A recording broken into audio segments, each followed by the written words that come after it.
A Treatise of Satan's Temptations. By Richard Gilpin.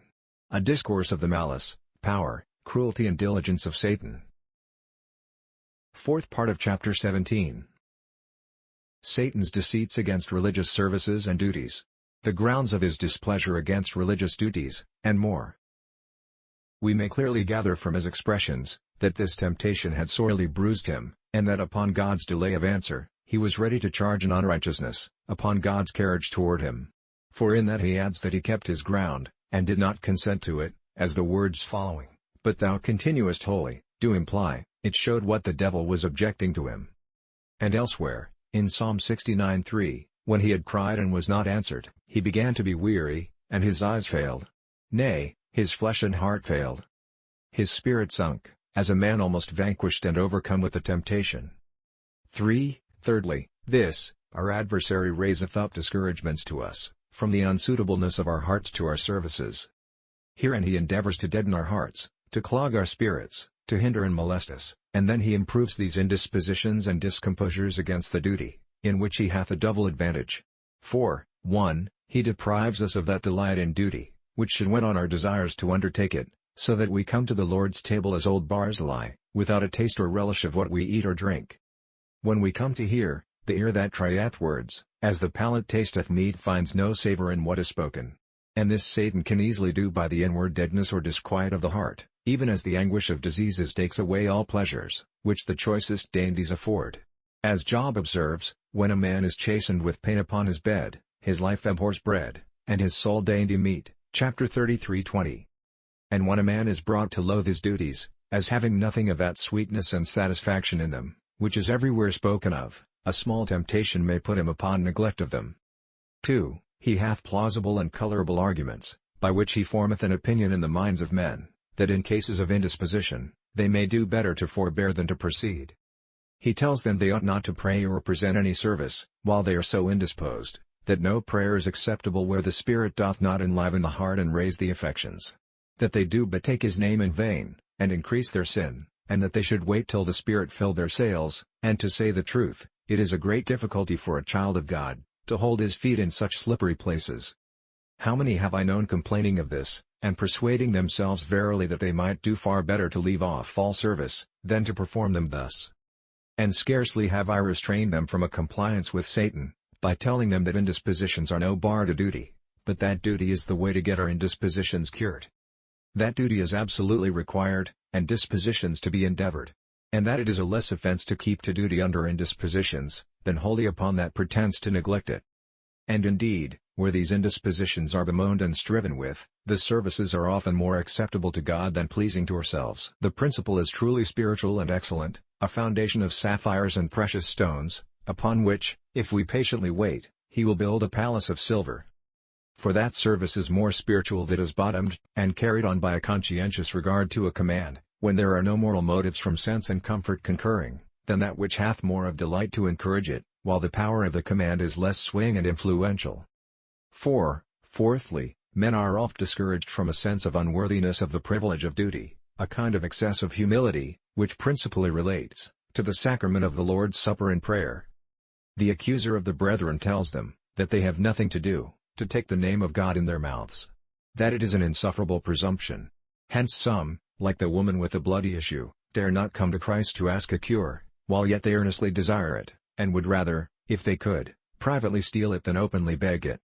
The publican, Luke 18:10, is presented to us in the parable, as one that could scarce get over that objection. He is set forth standing at a distance, not daring to lift up his eyes to heaven, scarce attempting to speak, rather expressing his unworthiness to pray, than setting upon the duty. His smiting upon his breast, and saying, "God be merciful to me a sinner," argued that much of these discouragements lay upon him. The like we may see in the prodigal, who it seems had long in dispute whether he should go to his father, whose kindness he had so abused. And so long as he could make any other shift he yielded to the temptation. At last he came to that resolve, "I will arise and go to my father, and say, I have sinned against heaven and thee, and am not worthy to be called thy son." Which show that the sense of this, kept him off till necessity forced him over it. And this is a discouragement, the more likely to prevail for a neglect of service, because part of it is necessary, as the beginning of those convictions of our folly. To have such low thoughts of ourselves, that we are not worthy to come into His presence, nor to look toward Him, is very becoming. But to think that we should not come to Him because our conscience accuseth of unworthiness, is a conclusion of Satan's making, and such as God never intended from the premises, but the direct contrary. Come, saith God, though unworthy. The like course doth the devil take to keep men off from the Lord's table. Oh, saith he, it is a very solemn ordinance. He that partaketh of it unworthily, eateth and drinketh damnation to himself. How darest thou make such bold approaches? While the hearts of men are tender, their consciences quick and accusing, the threatening begets a fear, and they are driven off long, and debar themselves unnecessarily from their mercies. Fourthly, Satan endeavors to hinder duty, by bringing them into a dislike and loathing of duty. This is a course most effectual. Dislike easily bringeth forth aversation, and withal doth strongly fix the mind in purposes of neglect and refusal.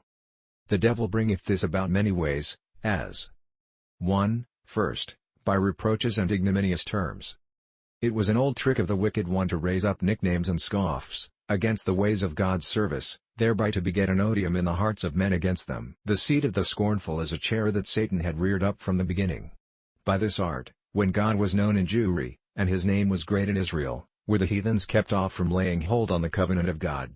He rendered them and the ordinances of worship ridiculous to the nations. The opprobrium of circumcision, and their unreasonable faith, as the heathens thought it, upon things not seen, was a proverb in every man's mouth, credat judo us appella, non ego. The Jews were slandered with the yearly sacrifice of a Grecian. And Oppian affirms that Antiochus found such a one in a bed in the temple, and that they worshipped an ass's head in the temple. Oppian slandered the Jews with ulcers in their privy parts every seventh day. Hence he derives Sabbath, of sabbatosis, which with the Egyptians signifies an ulcer. Lysimachus slandered the Jews in Egypt as leprous church robbers. And that their city was hence called Hierosola. When the Gentiles were called into the fellowship of the gospel, it was aspersed with the like scoffs and flouts. It was frequently called a sect, a babbling and strange and uncouth doctrine, Acts 28:22. Besides, a great many lies and forgeries that were invented, to make it seem odious. And by this means it was everywhere spoken against, Acts 17:18, 20. Machiavel, that propounded the policy of full and violent calumniations, to render an adversary odious, knowing that how unjust soever they were, yet some impression of jealousy and suspicion would remain, had learned it of this old accuser, who had often and long experienced it to be a prevalent course, to bring the services of God under dislike, calumniare fortiter. Aliquid ad hierbet. David, speaking of what befell himself in this kind, Psalm 69:9-12, that his zeal lay under reproach. His weeping and fasting became a proverb.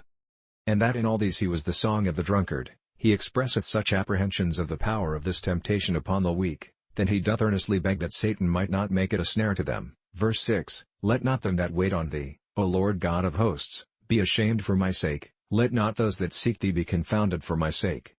And further declares it, as a wonderful preservation and escape of this danger, that notwithstanding these reproaches, he had not declined his duty. Verse 13, But as for me, my prayer is unto thee, Lord. Paul seems to speak his sense of this piece of policy. His imprisonment administered matter of reproach to his profession. Thanks.